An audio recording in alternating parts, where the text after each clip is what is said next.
Indian culture is extremely, extremely ancient. We have to accept that civilization in India is at least 5,000 years old. That is one of the mistakes in looking for a quote-unquote advanced civilization in the past, is that we tend to be looking for ourselves. Whereas it's possible for a civilization to be advanced in other ways. Could the astonishing Kailasa temple at the Ellora Caves, carved meticulously from a single massive rock, truly be the work of mere mortal hands? There is a particular seal that has survived, and it shows a figure which is recognizable as the god Shiva. This ancient architectural marvel, built in the 8th century under the patronage of King Krishna of the Rashtrakuta dynasty, stands as a monument not only to devotion and artistry, but also to an engineering prowess that seems almost superhuman. I think we're confronted by an enormous mystery with megalithic sites all around the world, and we don't understand them properly. With its elaborate carvings and grand scale, the Kailasa temple has sparked a captivating debate. Was this colossal structure really constructed using primitive tools of the age, or does it bear evidence of intervention by an advanced civilization, possibly beyond our earthly realm? Some people think that the answer is extraterrestrial visitors. I don't think that's the answer, but who knows? Tucked away in the basaltic hills of Maharashtra, the Ellora Caves complex is an architectural marvel of ancient India. Spanning from 600 to 1000 AD, these caves house a remarkable blend of Buddhist, Hindu, and Jain heritage. Among them, Cave 16, better known as the Kailasa Temple, stands out as the crowning glory of the site. Historically referred to as Veral, the area's location along ancient north-south trade routes undoubtedly played a critical role in its development. The Kailasa Temple, known for being the largest monolithic rock excavation in the world, showcases the advanced state of engineering and architectural skills during the 8th century. This temple was not built but rather carved top-down from a single massive rock, requiring meticulous planning and execution that speaks volumes about the capabilities of its creators. There are unexplained issues in our past, which are presently not explained by the system that teaches us about the past. Under the patronage of King Krishna I of the Rashtrakuta dynasty, the temple was commissioned around the mid-8th century. King Krishna I, also known as Krishna Rajanam, embarked on this ambitious project to emulate the sacred Mount Kailash, the mythological abode of Lord Shiva. The temple not only served as a place of worship, but also as a demonstration of the power and artistic aspiration of the Rashtrakutas. During a period of British colonial expansion in India, British officers often ventured on expeditions for leisure and exploration. It was during one such excursion that the lush, overgrown vegetation of the Maharashtra region, which had concealed the Ellora Caves for centuries, finally gave way to one of the most significant archaeological discoveries in India. A lot of archaeology that gets done doesn't get done because of a targeted search. The year was 1819, and the caves, untouched and perfectly preserved as if in a time capsule, were stumbled upon accidentally by Captain John Smith and his party. The discovery by Captain Smith wasn't merely about uncovering a lost site, it was a revelation that peeled back the layers of India's rich and ancient civilization, which had thrived long before European powers set foot in the region. As Smith entered the caves, he was confronted with the grandeur of India's past, an intact cultural heritage that spoke volumes of its historical depth and complexity. However, Captain Smith left behind more than just the memory of his discovery. In what is now viewed as an act of historical vandalism, he inscribed his name and the date on a pillar inside Cave 10. At the time, such actions were common among explorers, who often left their marks as records of their presence. This graffiti, though frowned upon today, provided a tangible record marking the European discovery of the site and has since become a point of contention in discussions about heritage preservation versus the historical markers of colonial exploration. Following this accidental discovery, there was a renewed interest in the Ellora Caves, leading to more systematic explorations and excavations. The Archaeological Survey of India, established in 1861, took on the mammoth task of excavating and preserving these ancient sites. Their efforts were crucial in maintaining the structural integrity and historical accuracy of the caves as they faced the dual pressures of time and increasing tourism. Detailed studies and documentation efforts were spearheaded by early explorers and scholars like James Burgess and later Ghulam Yazdani. Their meticulous work in cataloging the sculptures, iconography, and architectural styles has been compiled into extensive reports and books, which remain invaluable resources for Indological studies today. This comprehensive documentation helps ensure that the Ellora Caves, including the magnificent Kailasa Temple, continue to be understood and appreciated not just as monuments, but as gateways to India's illustrious past. The Kailasa Temple, also known as Cave 16 at the Ellora Caves, truly stands as a testament to the ancient mastery of rock-cut architecture. This stunning structure isn't just a testament to grandeur, but also to a unique construction methodology that melds religious devotion with unmatched craftsmanship. Unlike traditional buildings constructed from the ground up, this temple was carved directly out of a single massive rock, a process that required not only extreme labor but also precise planning.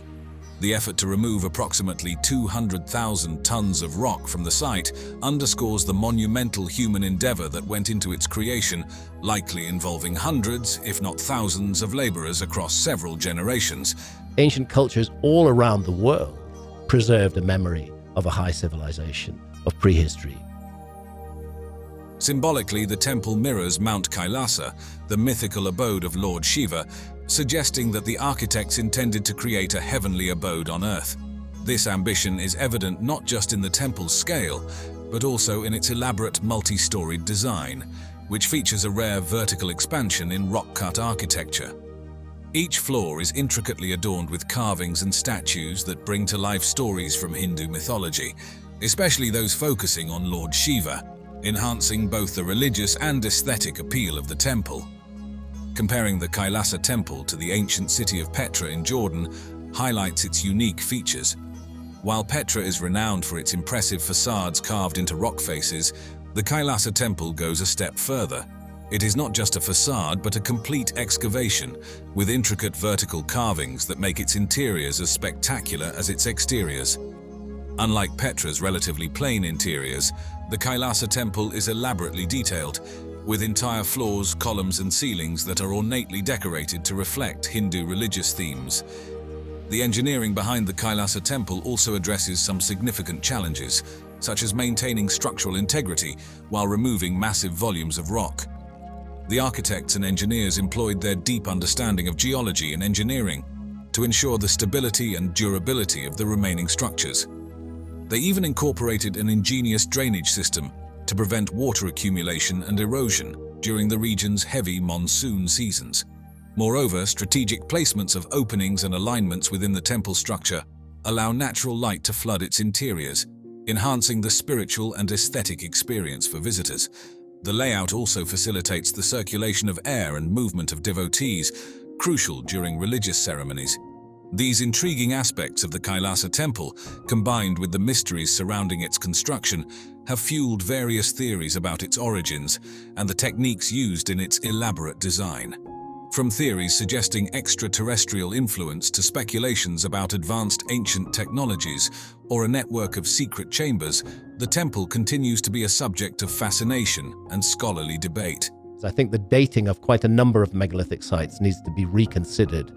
These discussions not only celebrate the architectural genius of the temple's creators, but also deepen our appreciation for this ancient marvel.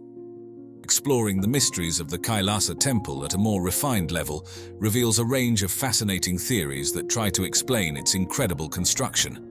One such theory suggests that the technology and precision required for its creation in the 8th century might hint at extraterrestrial influence or the use of advanced ancient technology that has since been lost. While this idea captivates the imagination, most scholars and archaeologists believe that the temple's construction was well within the capabilities of human ingenuity at the time, pointing to similar rock-cutting techniques used across India long before the temple was built. Another intriguing theory about the Kailasa Temple involves the possibility of a network of secret tunnels and chambers beneath the complex. Local legends and some speculative reports suggest that these could have served as passages for religious ceremonies or as escape routes during invasions.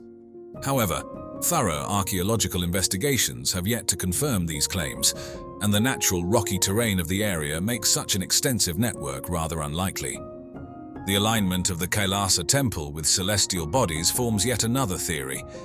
Some believe that the temple, like many ancient structures, was designed in alignment with certain stars or planets to harness cosmic energies during significant astronomical events such as solstices and equinoxes. While there are notable celestial alignments at other ancient sites that lend some support to this theory, concrete evidence linking the Kailasa temple's orientation with celestial events remains elusive. As these theories continue to pique curiosity and scholarly debate, the significance of preserving such a monumental site has never been clearer. Recognized as a UNESCO World Heritage Site, the Ellora Caves, including the Kailasa Temple, are the focus of ongoing preservation efforts. These efforts are crucial in protecting the site's intricate carvings and magnificent structures from both natural elements and the impacts of modern-day tourism, ensuring that this ancient marvel can be appreciated for generations to come. The city's strategic positioning near the confluence of the Gomati River and the Arabian Sea played a pivotal role not just in safeguarding it from potential invaders, but also in bolstering maritime trade and fostering connections with other parts of the ancient world. This geographical advantage, coupled with the city being enveloped by water on all sides, either as a peninsula or a series of islands, crafted a natural fortress that was a challenge for any adversary to overcome. Most of human civilization has been organized around water, right? And as the water levels change, some of those ancient cities could be completely covered. We did a lot of diving in southern India, so it was great for her to be able to talk in their own language to Tamil fishermen and Tamil divers and see if they'd seen any weird stuff underwater, which they certainly had. Moreover, the Gomati River's proximity not only enhanced the city's scenic beauty, but also served as a crucial lifeline for its residents. Dwarka's urban landscape, as depicted in ancient texts, was nothing short of architectural grandeur. The city boasted of meticulously planned streets, a state-of-the-art drainage system, and formidable fortifications, all of which were divided into well-defined sectors for residential, commercial, and administrative purposes. We know that it's been underwater for about 6,000 or 7,000 years, but the question is, how long before that was it made? How long did it stand there above water? This level of urban planning and civil engineering sophistication showcases an advanced understanding of city management and infrastructure development, making Dwarka a marvel in ancient urban planning. The city's defensive structures, including a series of gates and fortifications, underscored the thoughtful defensive strategy employed in its construction. These were not merely architectural feats, but were strategically designed to regulate access and provide unwavering protection against invasions. Such architectural and strategic prowess points to a high degree of sophistication and indicates that Dwarka was a city that blended beauty with brains, making it a formidable entity in the ancient world. You're coming across statues underwater, you're coming across columns underwater. It's just magical in diving on an underwater city. Diving into the depths off the coast of modern-day Dwarka in Gujarat, India, archaeologists have embarked on marine explorations that have significantly advanced our understanding of the ancient city's grandeur and the sophisticated civilization that once flourished there. These underwater explorations have brought to light submerged structures, stone foundations, walls, pillars, and steps that many believe were part of the legendary Dwarka, a city of immense importance in Hindu scriptures. The discovery of such elaborate underwater architecture points towards the advanced engineering and construction techniques of the time, hinting at a society that was far ahead of its contemporaries in terms of urban planning and infrastructure development. The use of modern technology, including sonar scanning, diving explorations, and underwater photography, has been instrumental in mapping out the submerged city, providing us with a clearer picture of its complexity and the scale at which it operated. But the revelations don't stop at structures. A plethora of artifacts unearthed both from the seabed and land excavations near Dwarka tell tales of a culturally rich and economically prosperous society. The remnants of well-laid streets and an elaborate drainage system underscore a high degree of urban planning, indicative of a society that valued organization, environmental health, and the well-being of its citizens. Moreover, the variety of materials discovered suggests Dwarka was a bustling hub of trade and cultural exchange, maintaining connections with other civilizations of its time. This diversity not only showcases the city's economic vitality, but also its cultural openness and dynamism. But perhaps what's most fascinating is the chronological evidence unearthed through radiocarbon dating. We have to accept that civilization in India is at least 5,000 years old. The largely and correctly discredited notion of an Aryan invasion of India needs to be abandoned. Some artifacts and structural components of the submerged city have been dated back to the 2nd millennium BCE, aligning Dwarka's timeline with that of Lord Krishna, as described in traditional beliefs and ancient texts. This dating not only cements Dwarka's place as a significant cultural, religious, and economic center in the ancient world, but also bridges the gap between mythological narratives and historical reality. These archaeological findings offer a tangible framework to understand the evolution of urban settlements in ancient India, shedding light on societal structures, trade practices, and the cultural dynamics of the time. As we piece together clues from the past, Dwarka holds a special place in the tapestry of Hindu mythology and Indian ancient history, not just for its divine origins, but also for the mystery and majesty that encompass its story. At the heart of Dwarka's legend is its foundation by Lord Krishna, a pivotal figure in Hinduism revered across various traditions. The epic tales from the Mahabharata and the Bhagavata Purana tell us of Krishna's quest to protect his people from persistent threats, leading to the establishment of this city. It wasn't just a random choice. Krishna was strategic, opting for a location that offered natural defenses and prosperous living conditions for his subjects. Positioned on the western coast, Dwarka was a fortress against adversaries, thanks to its geographical advantages and access to vital sea routes that facilitated trade and communication. This city wasn't just a safe haven, it was a symbol of divine protection and ingenuity, blending spiritual significance with architectural splendor. The story of Dwarka, with its grand buildings and eventual mysterious submergence, captures the imagination, making it a subject of fascination and reverence. Dwarka, often hailed as the City of Gold in ancient scriptures, embodies not just the literal application of gold in its architecture, but also represents an era of unparalleled wealth, prosperity, and architectural ingenuity. This legendary city, with its palaces shimmering with gold and precious stones, grand public spaces, and formidable fortifications, stands as a testament to the zenith of ancient urban development and prosperity. The city's opulence wasn't confined to its material wealth. It extended to its sophisticated design and layout, which were attributed to Vishwakarma, the divine architect in Hindu mythology. Commissioned by Lord Krishna, Vishwakarma's vision for Dwarka was nothing short of architectural brilliance. The planning of Dwarka was meticulously executed, with distinct zones for residential quarters, marketplaces, temples, and public buildings. This segregation ensured that the city functioned efficiently, with each area serving its purpose without encroaching on another. The residential quarters, designed for comfort and accessibility, were likely constructed with not just security in mind, but also aesthetics, ensuring that the city's inhabitants lived in an environment that was safe, beautiful, and harmonious with nature. But perhaps the most captivating tale of Dwarka is its mysterious submergence. The submergence of those sites is largely because of subsidence of land rather than sea level rise, because it's relatively recent. Legend has it that following Lord Krishna's departure from this world, the city met its end, swallowed by the sea. This story isn't just a pivotal chapter in Hindu mythology, marking the end of an era and the onset of Kali Yuga. It has also piqued the interest of archaeologists and historians.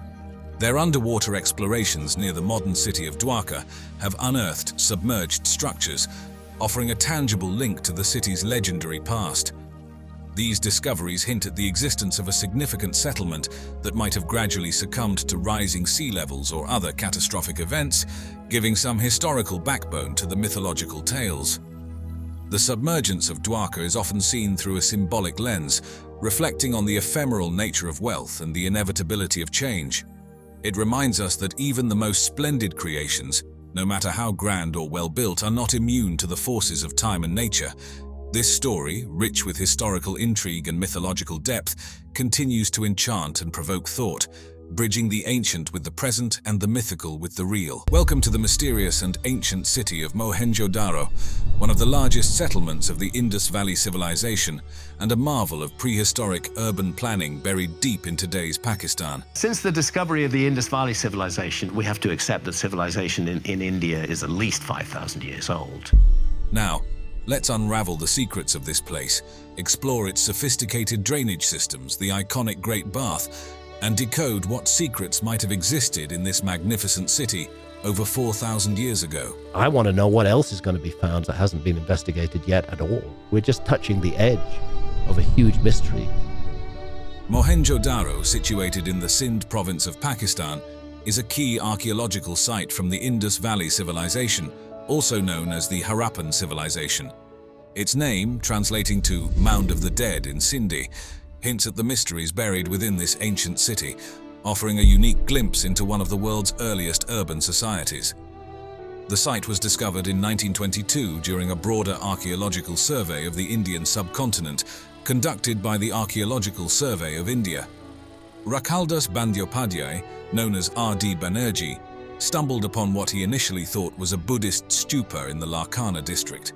Further investigation revealed the ruins of an ancient city, predating any known Buddhist settlements, marked by sophisticated urban features like baked brick structures. They found that there were these actually very, very sophisticated, very complex mud brick structures on a very large scale. Major excavations kicked off in 1924 under Sir John Marshall, the then Director General of the Archaeological Survey of India, and his deputy, Ernest Mackay. Their efforts unveiled an advanced city with a well-planned layout, efficient drainage systems, brick houses, granaries, and public baths, all indicating a highly organized society. The excavation methods were quite methodical for the time, involving grid-based trench digging which allowed for a clearer understanding of the city's layout. Marshall also emphasized the use of photography and meticulous on-site notes to document the findings accurately. Among the most remarkable discoveries was the Great Bath, suggesting the site's use for ritualistic or ceremonial purposes, alongside a sophisticated sewage system that highlighted the city's advanced urban planning and sanitation awareness. Post-1947 partition of India, Mohenjo-Daro became part of Pakistan, and new excavation phases were led in the 1950s and 1960s by Pakistani archaeologist Dr. Ahmad Hassan Dani. His work helped uncover lower layers of the city and explore residential areas that had not been previously excavated. There's a lost civilization which is now accepted by archaeology within relatively recent memory, and that's the Indus Valley civilization. These later excavations focused more on understanding the daily lives of the inhabitants, with numerous artifacts such as pottery, tools, and ornaments providing insights into their daily activities, trade practices, and cultural aspects. As archaeological techniques evolved, later excavations at Mohenjo-Daro incorporated modern methods including stratigraphic analysis, which aided in more accurately dating the city's layers. There was also a significant emphasis on using refined conservation techniques to preserve delicate artifacts and building materials exposed during the digs. From the 1970s onwards, efforts predominantly shifted towards preserving the integrity of the site, as it faced threats from salinity, waterlogging, and deterioration of materials. In recognition of its value and the need for protection, Mohenjo-Daro was declared a UNESCO World Heritage Site in 1980, which helped attract international attention and funding aimed at preserving and protecting this ancient window into early urban life. Continuing from the intriguing discoveries and preservation efforts, the urban layout and architecture of Mohenjo-Daro are indeed remarkable, reflecting a level of sophistication and scale that's astounding for its time period, around 2600 BCE to 1900 BCE. As a critical part of the ancient Indus Valley civilization, this city offers profound insights into the early techniques of urban planning and architecture that have stood the test of time. Mohenjo-Daro spanned at least 1.5 square kilometers, with some estimates suggesting it might have covered over 5 square kilometers at its peak, making it one of the largest cities of its time. The city was meticulously planned with a grid system, dividing it into a lower town and a citadel area. Streets running north-south and east-west sliced the city into well-organized blocks, demonstrating the urban planner's keen grasp of design principles. Residential blocks were designed with precision to ensure uniform appearance from the outside and direct access to street-side drainage, reflecting a controlled approach to urban development and adherence to municipal regulations. Is knowledge preserved and passed down through the ages? Yes, I think it is. The city's drainage system was extraordinarily advanced for its era. Each house was connected to a street-side drainage channel through individual drainage pits, a setup that showcases early mastery in sanitary engineering. These drains, constructed from baked brick and gypsum mortar, included manholes at intervals for maintenance, features that would not be out of place in a modern city. The buildings of Mohenjo-Daro were primarily built using sun-dried and fired mud brick. Baked bricks were particularly used for constructing bath and drainage structures to better withstand moisture. The architectural variety within the city was notable, with homes ranging from small single-room dwellings to large multi-storied buildings, indicating a society with socio-economic diversity. A typical house featured a courtyard surrounded by rooms, providing light and air to living spaces, with some houses boasting 2 or even 3 stories. The standardization in brick size, typically measuring 7 by 14 by 28 centimeters, suggests there was a centralized system for the production and distribution of building materials. Most materials for construction were likely sourced locally, given the abundance of clay in the Indus region, ideal for brickmaking. However, special items like the large stones used in some public buildings might have been sourced from further away and transported to the site. When we compare the urban planning and architectural sophistication of Mohenjo-Daro with that of ancient Egypt during the same period, a fascinating picture emerges. While the Egyptians focused more on monumental structures like pyramids, constructed from large stone blocks quarried from distant locations such as Tura and Aswan, the people of Mohenjo-Daro excelled in creating a functional urban landscape that prioritized civic amenities and residential comfort. Building on the sophisticated urban planning and architecture of Mohenjo-Daro, the archaeological site is also renowned for some extraordinary artifacts that shed light on the cultural and technological advancements of the Indus Valley civilization. We're going to see more physical evidence for this, more as time goes by. The dancing girl is a captivating bronze figurine, merely 10.5 centimeters tall, capturing a young girl in a dynamic pose with one hand on her hip and the other casually dangling at her side. The level of detail in the figurine is remarkable, showing off intricate jewelry and a detailed hairstyle that points to a highly sophisticated sense of aesthetics and craftsmanship. This small statue is not just a piece of art. It highlights the advanced metalworking skills of the time, being one of the few metal artifacts discovered at Mohenjo-Daro. Another significant find is the so-called priest-king statue, a small steatite sculpture standing about 17.5 centimeters high.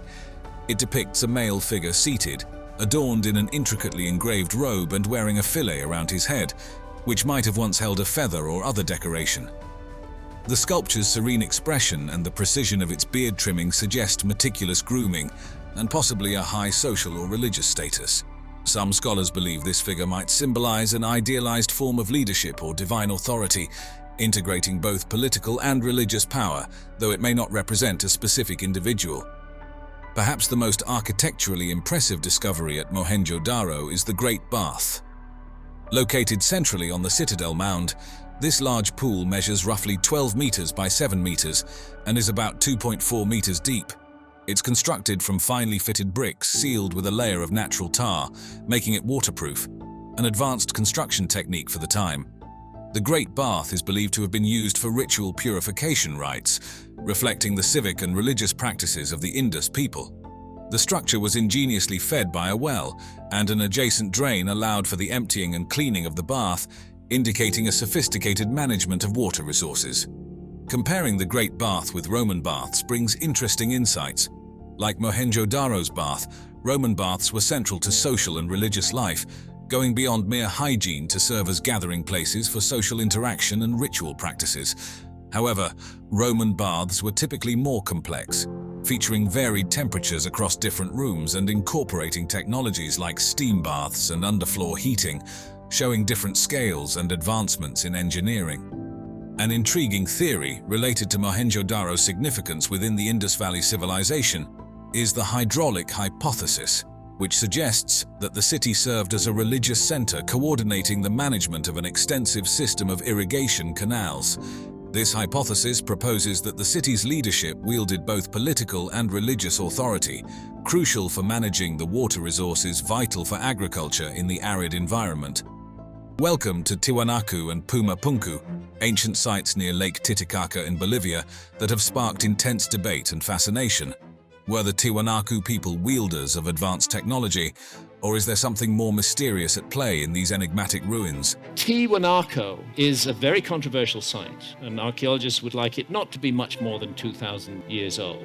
Dive into the mysteries of these ancient marvels and explore the theories that challenge our understanding of pre-Columbian history. Tiahuanaco is an ancient archaeological site situated near Lake Titicaca in western Bolivia. This site was the heart of the Tiahuanaco Empire, a highly advanced civilization that thrived between 300 AD and 1000 AD. Renowned for their impressive architectural and engineering achievements, the Tiahuanaco people developed intricate agricultural systems and maintained extensive trade networks that stretched across South America.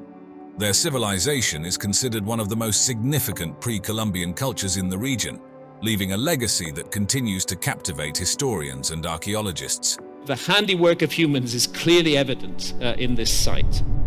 The first European accounts of Tiahuanaco came from Spanish conquistadors in the 16th century.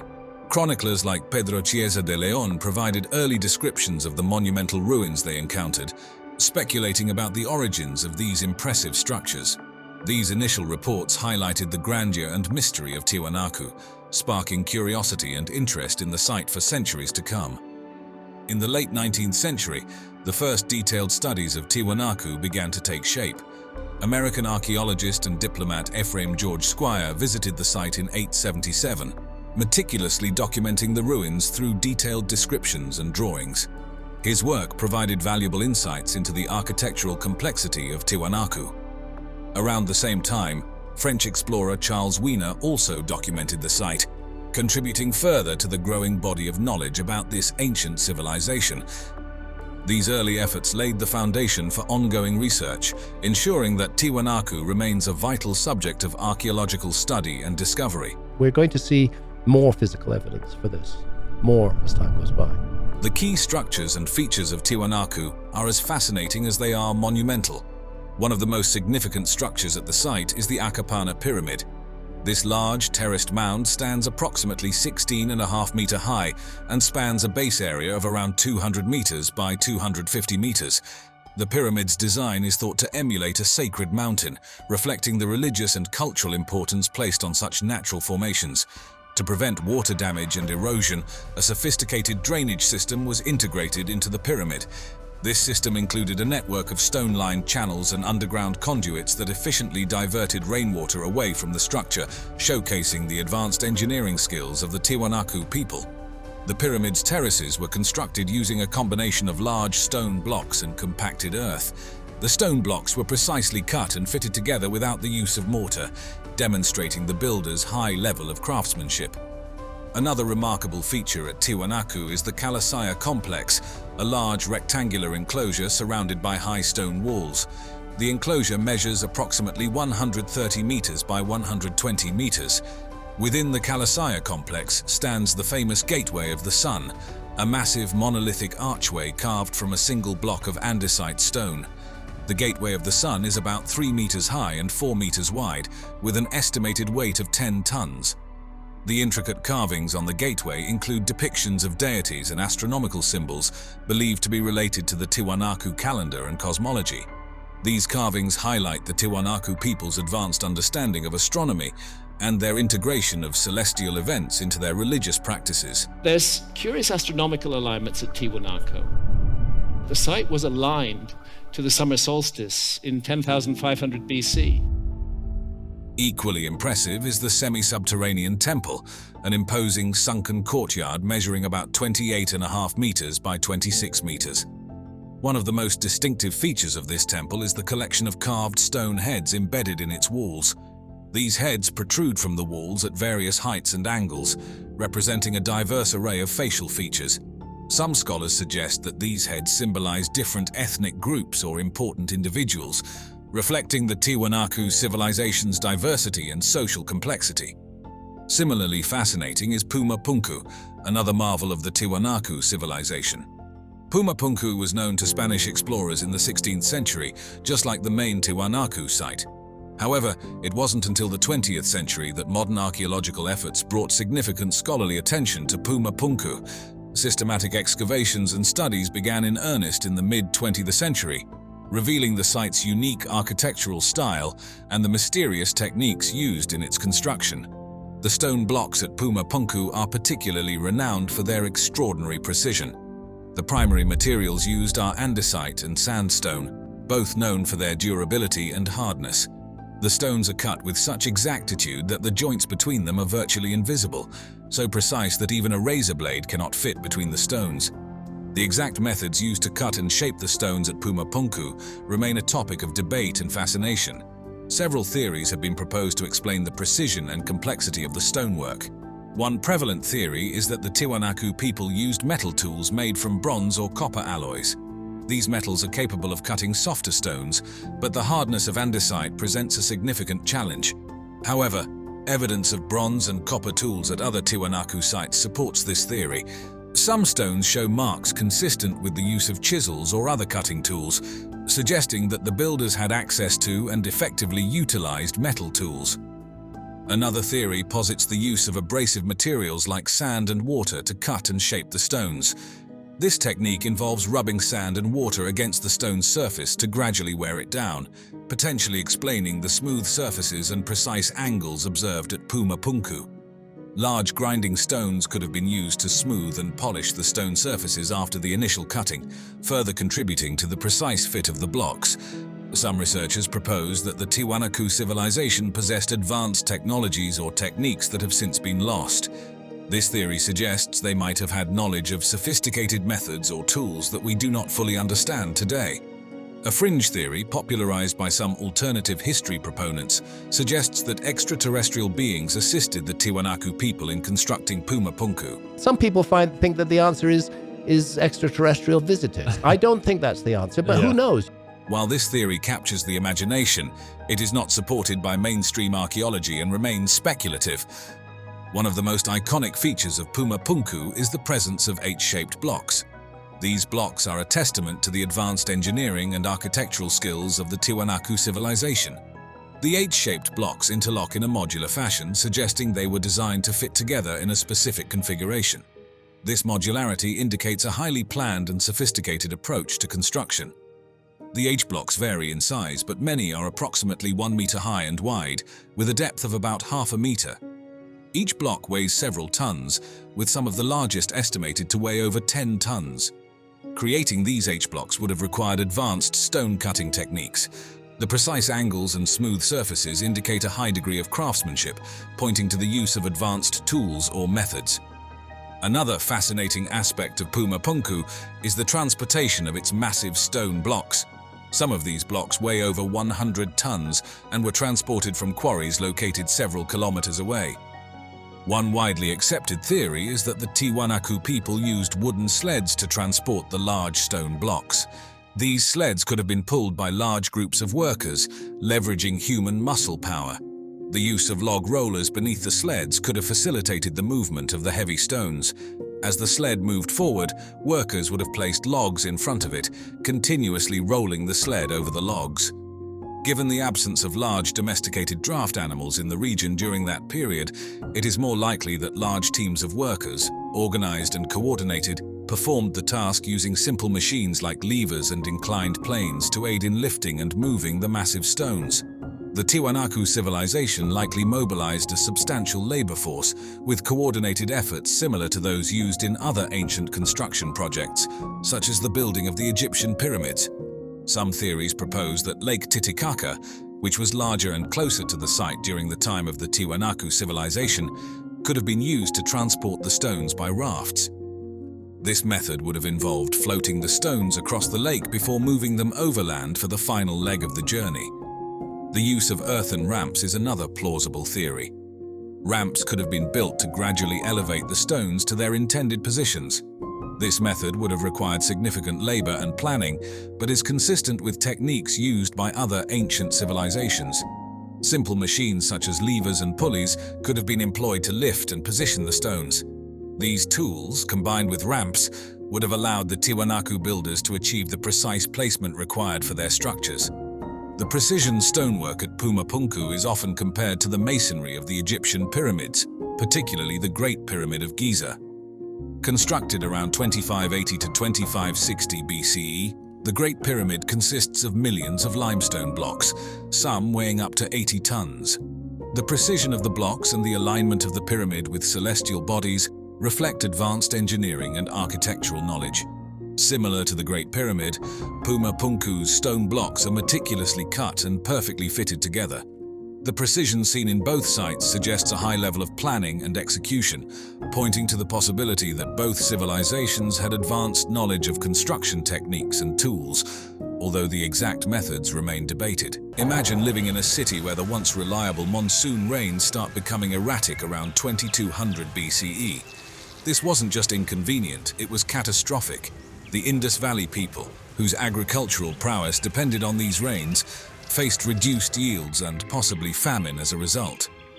Imagine rivers, the lifelines of your trade and agriculture, changing course due to tectonic shifts. Cities that were once bustling hubs of trade and culture could no longer sustain their populations. This wasn't just about less water for crops. Entire trade routes were disrupted, especially those with Mesopotamia, putting further strain on an already struggling economy. Now add to this scenario the threat of earthquakes. These weren't just minor tremors, but possibly significant quakes that could alter river courses, destroy sophisticated drainage systems, and turn well-planned cities into inhabitable ruins. The very foundations of urban life were literally and figuratively shaken. For a time, the theory of an invasion by nomadic Aryans gained traction, suggesting a dramatic end to the Indus Valley civilization. This theory, rooted in ancient texts like the Rig Veda, depicted a clash between the invading nomads and the settled peoples of the Indus Valley.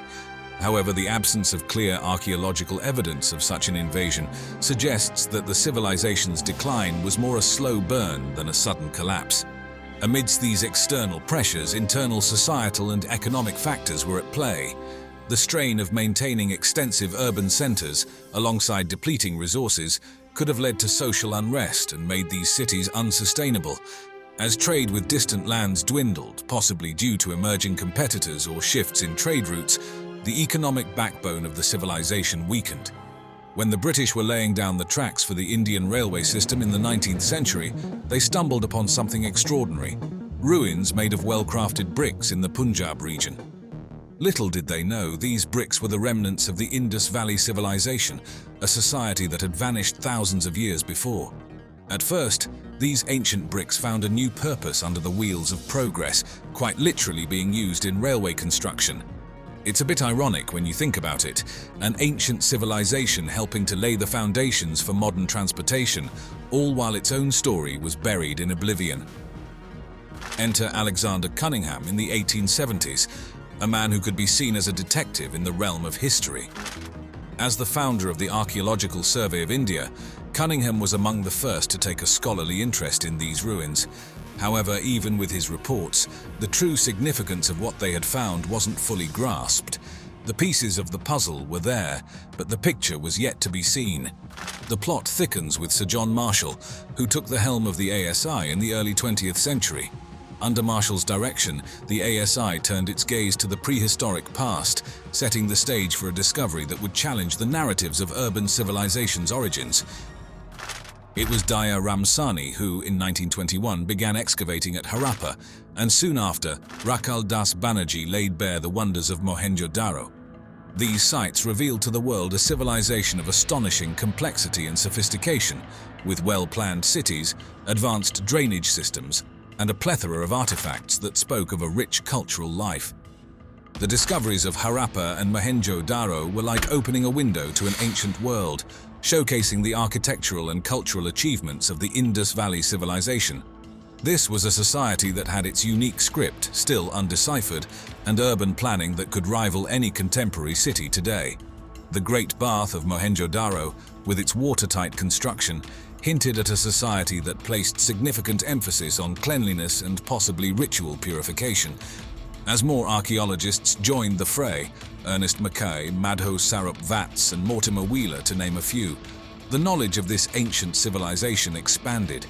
Each excavation across the Indus Valley region brought new insights.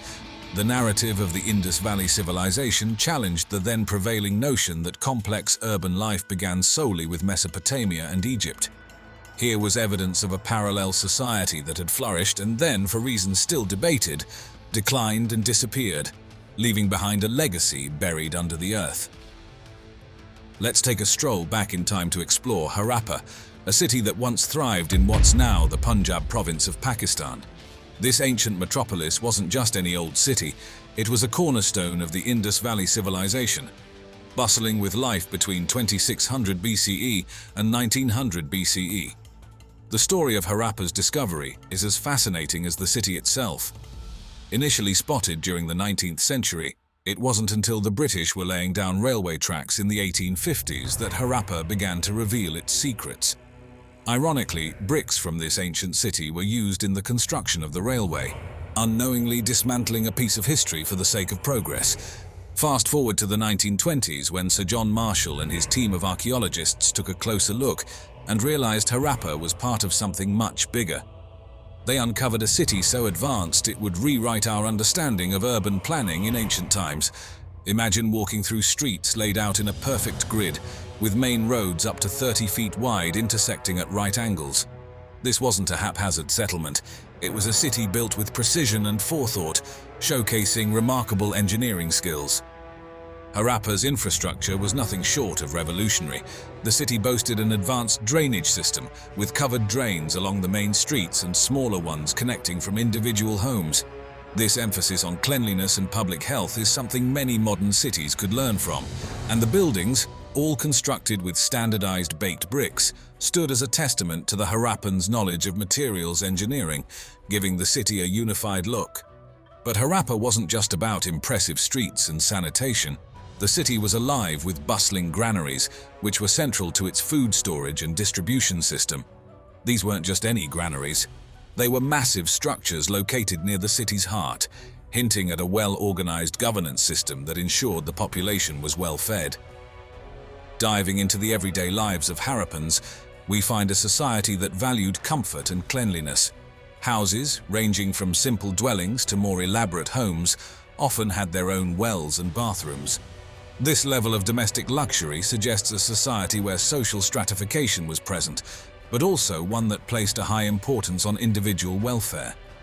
And then there are the artifacts, the seals engraved with animal figures and an undeciphered script that hint at a complex system of communication, trade, administration, or perhaps even ritual. The pottery and tools unearthed in Harappa, from utility wares to beautifully decorated pieces, reflect the diverse occupations and crafts practiced in the city, painting a picture of a vibrant, bustling community. Harappa was more than just a city. It was a beacon of urban civilization, showcasing advancements that were unparalleled for its time. Its discovery and excavation have not only provided us with a glimpse into ancient urban life, but also challenged our perceptions of ancient civilizations and their capabilities. Nestled in the Sindh province of Pakistan lies Mohenjo-Daro, a site that's not just an archaeological treasure but a testament to the architectural genius of the Indus Valley civilization. This city, one of the most iconic remnants of ancient urban life, gives us a sneak peek into the lives of its people, their societal structure, and their unparalleled urban planning. The city was cleverly divided into two main areas: the lower city, bustling with residential and commercial life, and the Acropolis, where public and ceremonial buildings stood. This division speaks volumes about the level of organization and planning that went into Mohenjo-Daro. It wasn't just a cluster of buildings, it was a thoughtfully laid out city, designed for efficiency and order, with distinct zones dedicated to different aspects of daily life. But let's talk about the Great Bath, the crown jewel of Mohenjo-Daro. Imagine a large, watertight pool, meticulously constructed for religious purification rituals. Surrounded by corridors and rooms, the Great Bath wasn't just an architectural marvel. It was a central piece of the city's spiritual and communal life, emphasizing the importance of water not just for survival, but as a sacred element in their culture. The people of Mohenjo-Daro were master craftsmen, their skills shining through in the intricate beadwork, finely crafted metal objects, and beautiful pottery discovered at the site. These artifacts were not merely utilitarian. They bore the marks of artistic excellence and possibly held deeper symbolic meanings for their creators. The variety and quality of these items suggest a society that valued not only function, but form and beauty. integrating them into their everyday lives. Moreover, Mohenjo-Daro was a bustling economic center. The numerous seals, weights, and measures found among the ruins hint at a complex economy that thrived on both local and long-distance trade. This was a city that was not isolated. It was connected, engaging in commerce with distant lands, showcasing its economic prowess and its role as a significant player in the ancient world. Mohenjo-Daro, with its advanced urban planning and sophisticated architectural elements, stands as a shining example of the ingenuity of the Indus Valley civilization. The Barabar Caves, discovered in the early 19th century, are believed to be the oldest surviving examples of rock-cut architecture in India, dating back to the 3rd century BC. They were commissioned by Ashoka the Great, the Mauryan emperor who famously converted to Buddhism after the bloody Kalinga War. These caves were meant to serve as retreats for monks and ascetics seeking spiritual enlightenment. What is immediately striking about the Barabar Caves is the sheer precision and polish of their construction. The walls and ceilings are so smooth, they seem almost mirrored. The interiors are devoid of any ornamentation, emphasizing their austere and contemplative purpose. Even today, after more than 2 millennia, the echo of a whisper reverberates through these chambers, creating an ethereal atmosphere. The most iconic of the Barabar Caves is the Lomas Rishi Cave, distinguished by its unique horseshoe-shaped entrance, reminiscent of the Chaitya halls of later Buddhist architecture. The interior is a single spacious chamber with a vaulted ceiling, culminating in a stupa-like projection at the far end. The acoustics within the Lomas Rishi Cave are extraordinary, creating a sense of otherworldly resonance that amplifies even the slightest sound. But how were these caves built? The technology available at the time was rudimentary, consisting mainly of iron chisels and hammers. Carving into the hard granite would have been an arduous and time-consuming task. Yet, the sheer scale and precision of the Barabar Caves suggest a level of mastery that seems almost impossible for the time. Some scholars theorize that the Mauryans might have employed advanced techniques, perhaps even using fire to weaken the rock before chiseling. Others speculate that they might have had access to specialized tools or knowledge that has since been lost. The mystery of their construction only adds to the allure of the Barabar Caves. The Barabar Caves are not just architectural marvels, they are also repositories of history. Inscriptions found within the caves provide valuable insights into the Mauryan era, including Ashoka's edicts promoting peace and non-violence. These inscriptions show Ashoka's profound transformation from a ruthless conqueror to a benevolent ruler, a transformation that reverberated throughout the Indian subcontinent. But the Barabar Caves also raise intriguing questions. Why did Ashoka choose this particular location? Was it for its strategic importance, its natural beauty, or its spiritual significance? The story of the Barabar Caves is far from over. These ancient marvels hold more than just questions of technique and purpose. As we dig deeper into the mystery, we find that the caves are connected to a broader network of ancient secrets, some hiding in plain sight, others concealed beneath the surface of history. The Barabar Caves, it seems, are just the beginning. Let's turn our attention to the staggering amount of stone that was removed to create these caves. Carving out even one of these chambers would have required moving hundreds of tons of solid granite. While this might seem difficult enough today, with cranes and modern machinery, imagine doing it over 2,000 years ago with only basic tools. Experts estimate that the volume of rock removed from the Barabar and Nagarjuni caves combined is equivalent to the construction of an entire modern skyscraper. The caves aren't just hollow spaces, they are carefully engineered cavities with perfectly smooth walls and astonishing acoustic properties. This raises the question, were these caves intended for something far more complex than simple meditation? If we step outside the narrow confines of traditional archaeology, a number of unconventional theories begin to emerge. One of the most compelling is the possibility that these caves were not simply religious sanctuaries, but sites for ancient experiments with sound and resonance.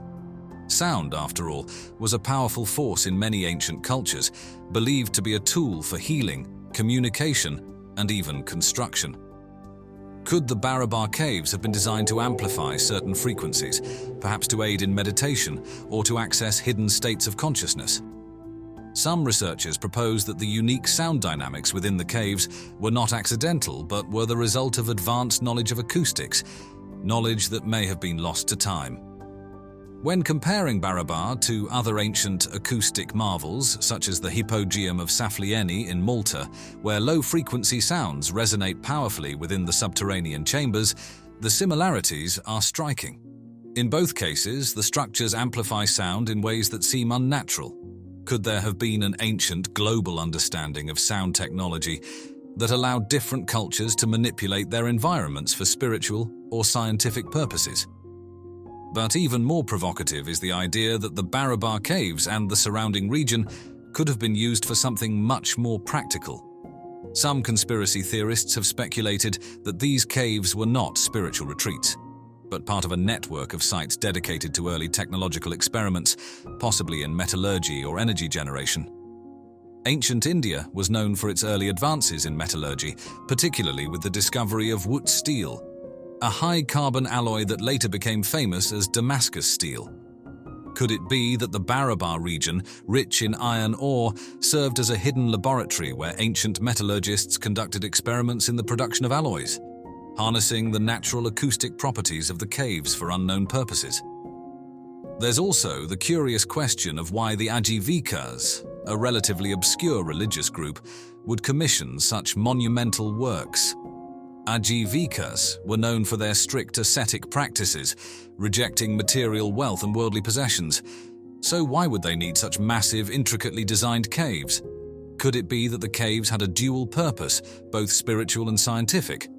Some researchers have suggested that the caves may have served as a place where spiritual leaders and early scientists exchanged ideas, blurring the line between religious meditation and scientific experimentation.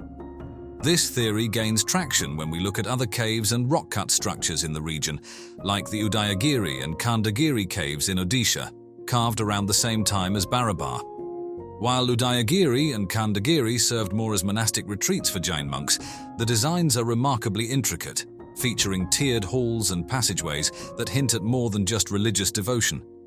Could these sites have been part of a larger network of spiritual and scientific centers stretching across ancient India? There is a growing belief that these cave complexes were not isolated projects, but rather the work of a sophisticated civilization, with knowledge that extended beyond the spiritual into fields like geometry, engineering, and metallurgy. Looking westward, comparisons with the Ajanta and Ellora caves in Maharashtra become even more intriguing. Unlike Barabar, the Ellora complex contains vast temple structures, including the breathtaking Kailasa temple, which was carved from a single piece of rock. What ties these sites together is the sheer scale of excavation.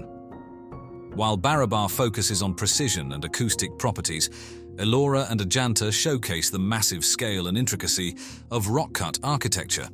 The fact that both were created around the same time period raises questions. Were these part of a grander pan-Indian tradition of rock-cut engineering that blended religion with early scientific understanding? Could the same knowledge have flowed between these centers, each site fulfilling different roles in a complex network of spiritual, technological, and social life? There are also strange connections to be made when examining other rock-carved sites across the world. For instance, Petra, the ancient Nabatean city in Jordan, shares some remarkable similarities with Barabar. Both were carved into solid rock, both involved an unimaginable amount of labor, and both exhibit architectural features far ahead of their time. Petra, with its elaborate facades and hidden tombs, and Barabar, with its smooth chambers and enigmatic acoustics, may have been created for vastly different purposes, yet the precision and effort involved suggest that the people who built them shared a deep understanding of stoneworking and engineering.